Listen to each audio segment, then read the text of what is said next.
disusun oleh kelompok 1, Rek B, yang beranggotakan Friska Apriana Monika Sinuraya, Tiara Jessica, Didik Hermawan, Dea Nur Aprilianti, Gratia Cindy, Muhammad Diko Armabar.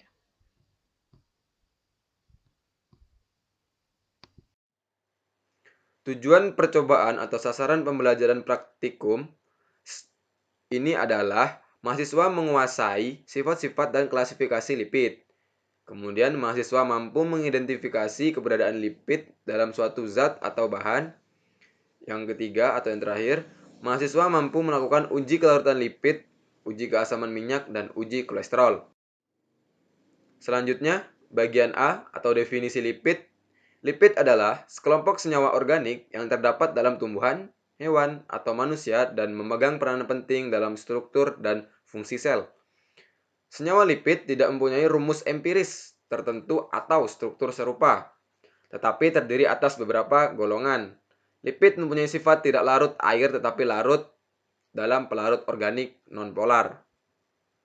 Lanjut ke klasifikasi lipid. Lipid dapat dibedakan menjadi 3 kelompok besar, yaitu lipid sederhana atau simple lipid, lipid kompleks atau kompleks lipid, dan turunan lipid atau derivative lipid.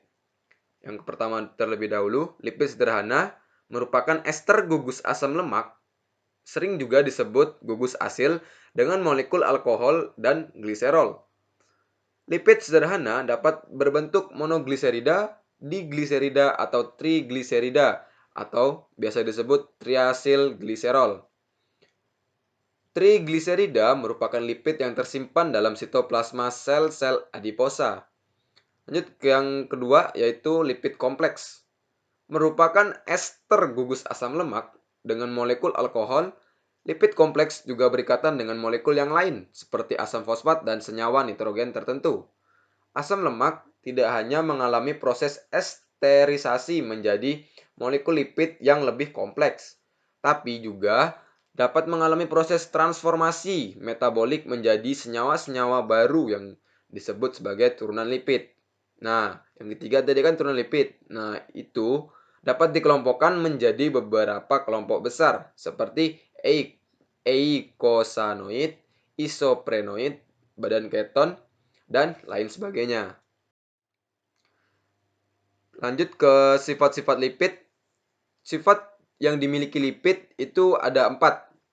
Yang pertama, hidrolisis dari lipid akan menghasilkan asam lemak yang berperan pada metabolisme tumbuhan dan hewan. Yang kedua, lipid tidak larut dalam air, tetapi larut dalam pelarut organik, seperti benzena, ether, aseton, kloroform, dan karbon tetraklorida. Yang ketiga, lipid mengandung unsur-unsur karbon, hidrogen, dan oksigen.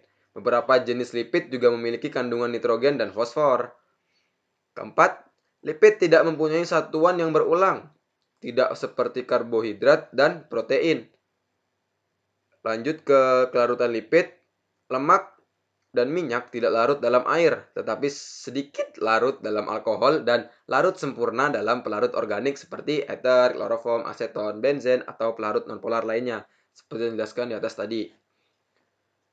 Kemudian lanjut ke keasaman lipid. Asam lemak tidak jenuh mengandung ikatan rangkap, sedangkan asam lemak yang jenuh tidak mempunyai ikatan rangkap. Nah, asam lemak yang memiliki ikatan rangkap lebih banyak akan semakin reaktif terhadap oksigen sehingga cenderung mudah teroksidasi. Dan asam lemak yang rantainya dominan mengandung ikatan tunggal akan lebih mudah atau cenderung lebih mudah terhidrolisis. Lanjut ke bagian F atau struktur umum lipid. Lipid trigliserida merupakan ester dari asam lemak dan gliserol. Struktur trigliserida memiliki gugus nonpolar dengan jumlah atom karbon antara 11 sampai dengan 23. Nah, berikut ada contohnya struktur umum lemak R1, R2, dan R3. Dapat sama ataupun berbeda. Lanjut ke bagian G atau hasil hidrolisis lipid. Semua lemak atau trigliserida akan mengalami hidrolisis menjadi digliserida dan asam lemak. Digliserida kemudian akan mengalami hidrolisis lebih lanjut menjadi monogliserida dan asam lemak. Monogliserida akhirnya mengalami hidrolisis menjadi gliserol dan asam lemak.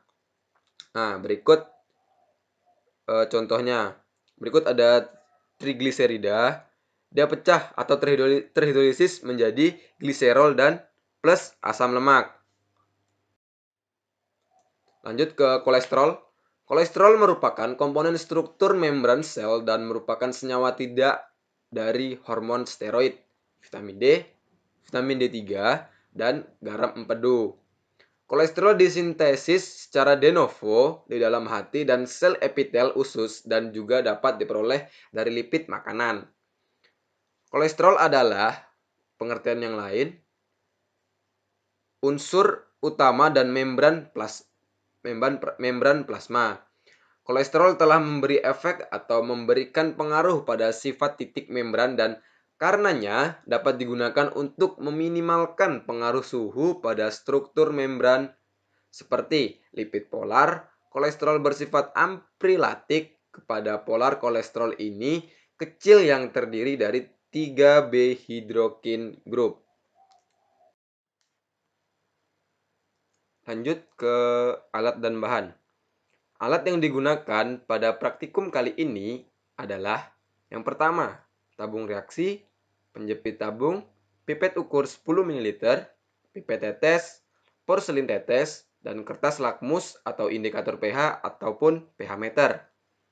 Bahan yang digunakan berikut adalah mentega, minyak kelapa tengi, minyak ikan, kolesterol 0,5% dalam kloroform, alkohol 96%, kloroform ether larutan Na2CO3 0,5%, asam asetat anhidrat H2SO4 pekat, reaksi Lb dan Aquades. Prosedur kerja. Pertama itu dilakukan. Kemudian kita lakukan uji keasaman minyak di mana. Setelah itu ada uji Salkowski di mana kita menyiapkan hasil praktikum. Pertama, setelah itu kita lakukan uji kolesterol.